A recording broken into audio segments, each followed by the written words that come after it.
अस्सलाम वालेकुम दोस्तों, मेरा नाम मुज़ैर रशीद है।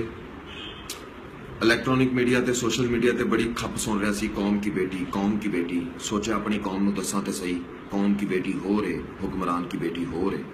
हुक्मरान की बेटी ਉਹ ਏ ਜਿਹੜੀ ਆਪਣੀ ਗੱਡੀਆਂ ਦੇ ਲਾਹੋ ਲਸ਼ਕਰ ਦੇ ਨਾਲ ਜਦੋਂ ਪੂਰੇ ਪ੍ਰੋਟੋਕੋਲ ਲੈ ਕੇ ਏਸੀ ਵਾਲੀ ਗੱਡੀ ਚੋਂ ਬਾਹਰ ਨਿਕਲਦੀ ਹੈ ਜੇਆਈਟੀ ਅੱਗੇ ਪੇਸ਼ ਹੋਣ ਵਾਸਤੇ, ਤੇ ਉਹਨੂੰ ਪੰਜਾਬ ਪੁਲਿਸ ਦੀ ਵੂਮਨ ਅਫਸਰ ਸਲੂਟ ਮਾਰ ਕੇ ਉਹਦੇ ਪੈਰਾਂ 'ਚ ਡਿੱਗ ਜਾਂਦੀ ਏ। ਇਹ ਵੇ ਹੁਕਮਰਾਨ ਦੀ ਬੇਟੀ। और कौम की बेटी वो 2 दिन पहले घाट वाले रोड से पंजाब पुलिस ने जो चंद चढ़ाया और 2 खवातीन सरेआम बेईमाना तशद्दुद का मुजाहरा किया, जिन्होंने उन्होंने नाल इंतहाई जिल्लत अमेज सलूक, उन्होंने गिरेबान फड़ना, उन्होंने गंदियां गालां, कसुन्ने, ठुड्डे, मुक्के, जो कुछ इन्होंने पंजाब पुलिस को गुड़ती है, इन्होंने सारा कुछ वो 2 खवातीन के नाल किया। लोगों ने वीडियो बनाई, वायरल हुई, लोगों ने इन्होंने इस अमल को कंडैम किया।